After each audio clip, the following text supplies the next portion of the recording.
Welcome back. As promised, let's get the management of EPACK Durable to join us now. Towards the end of last month, the company reported the Q4 numbers. Good quarter. Revenue surged 22% for the full year FY25. The top line growth was 53%. That said, the current quarter, April, May, June, could be impacted on account of the erratic monsoon. We have with us Ajay Singhania, MD and CEO of EPACK Durable, now joining in. Mr. Singhania, thank you very much for joining in. Rima here. Before we get to business, just yesterday, the Indian Customs Department has initiated a nationwide investigation into alleged duty evasion by copper importers. And what our colleague Tim C picks up is that almost 2,000 firms have received show cause notices to ascertain if you're taking any unfair advantage of the FTA provisions or you're misclassifying certain products to reduce the import duty. So the question is, have you received a show cause notice? And if yes, what will be the impact on the industry? What does the show cause notice say? Morning, Rima. First of all, thanks so much for having me in after a long time. Thank you. So the copper import, I think this is something which is, India has an FTA agreement with ASEAN. So this FTA agreement came into impact in 2010, and since 2014, 15, almost last 10 years, the industry has been importing copper from Asian countries like Thailand, Vietnam, Malaysia, and all these countries. And as recently as last 1.5 to 2 years ago, there was an inquiry led by the Customs Department asking us to verify the value addition norms as per the FTA.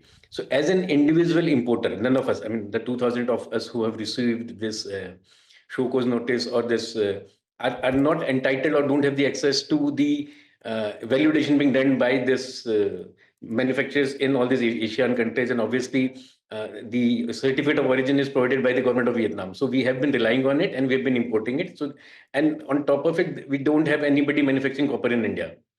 So, I mean, last 10 years, the industry has been importing from Asian countries, and suddenly now all this is something which has led to a great setback to the industry, because all the show cause notices, don't fall within the well-defined power of us as an importer. I mean, it's more between the two countries and the two governments to validate if the validation norms are being done in those countries or not. So, I mean, we feel that we are at the mercy of department sending us notices at any point of time. I mean, we've been giving bank guarantees for the last 1.5 years. So the impact is very huge on the industry. I mean, as a country, we import close to 2 lakh tons of copper.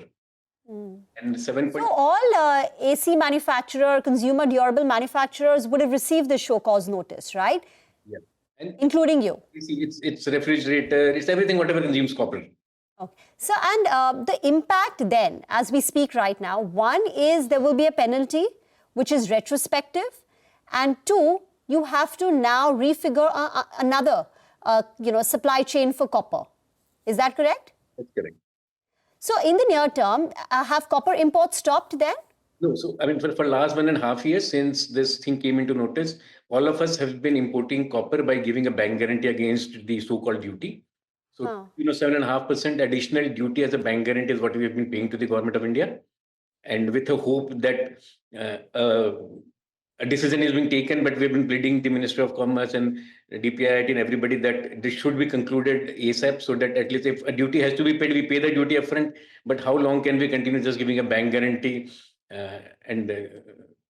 So today, what has changed versus say 3 months back? Can you continue to import with bank guarantees, or even that method is avenue has stopped for you? I mean, currently we are importing against bank guarantees. We can continue importing it bank guarantees. But then the only thing is the uncertainty can't continue forever. I mean, if there is a duty, we pay the duty. We don't mind paying it. This has to be concluded. And then I think most of it, what we are fighting as an industry is the retrospective part of it. How retrospective can it be?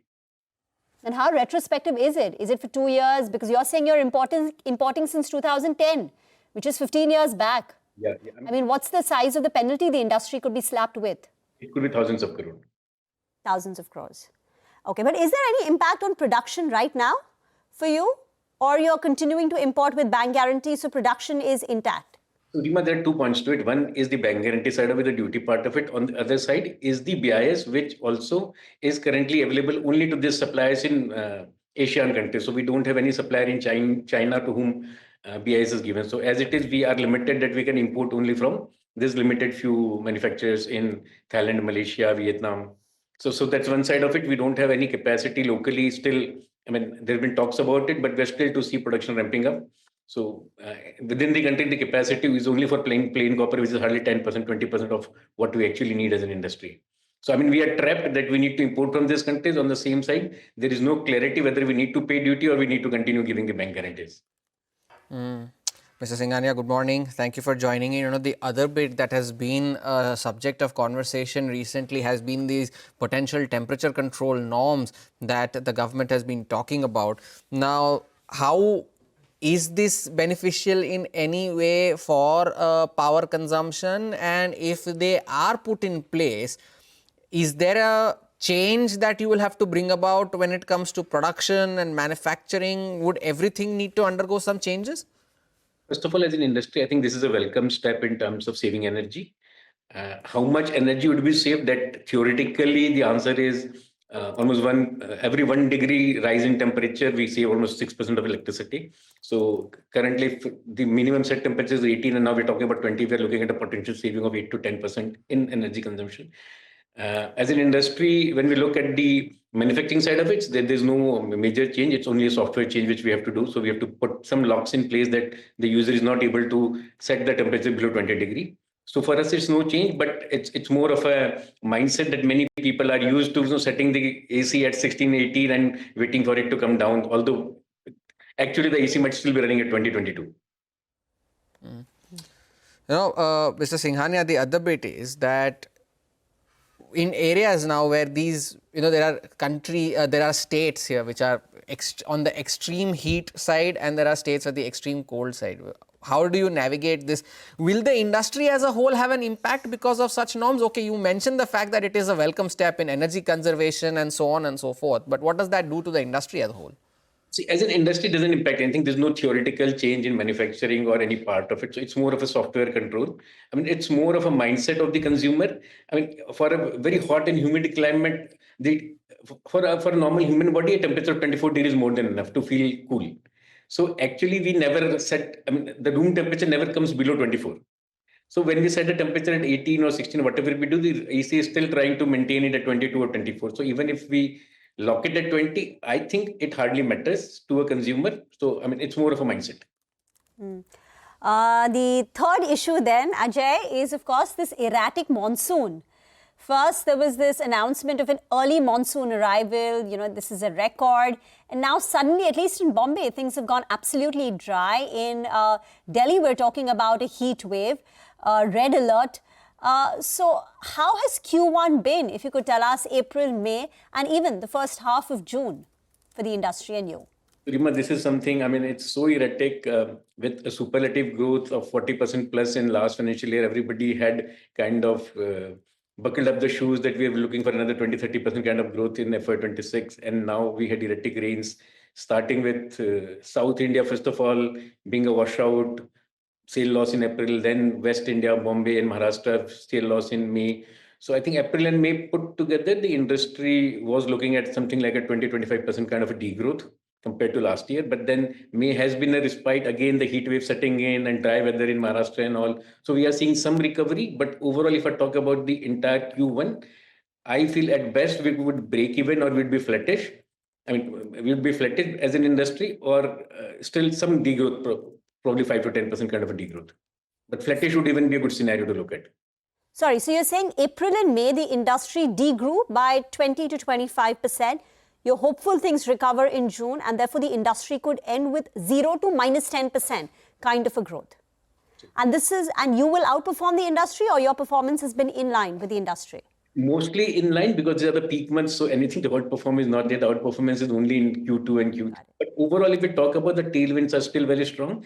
And on an annualized basis, right, the industry is looking at a growth of somewhere in the range of 10% is the kind of overall growth the industry is looking at in the overall year. This is all AC, right? We're talking about? Yeah, air conditioning. All AC. But you've given a guidance of, I think, 35% for the full year, FY26. Is that at risk given how slow Q1 has been? As a company at EPACK, we definitely have now diversified into a lot of areas, in components, small appliances, large appliances, and the growth in those areas have been far more as compared to, I mean, although AC is also growing, but we have outgrown even the AC growth in those areas. And overall, 35% kind of growth definitely is something in line. So we still continue that kind of an outlook. All right, Mr. Singhania, thank you so much for sparing time and joining us today with your insights on a whole host of issues that are currently on conversation with the industry.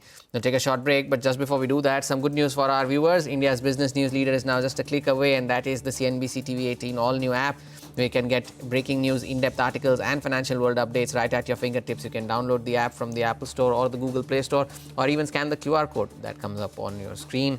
We'll take a short break. We're back on the other side.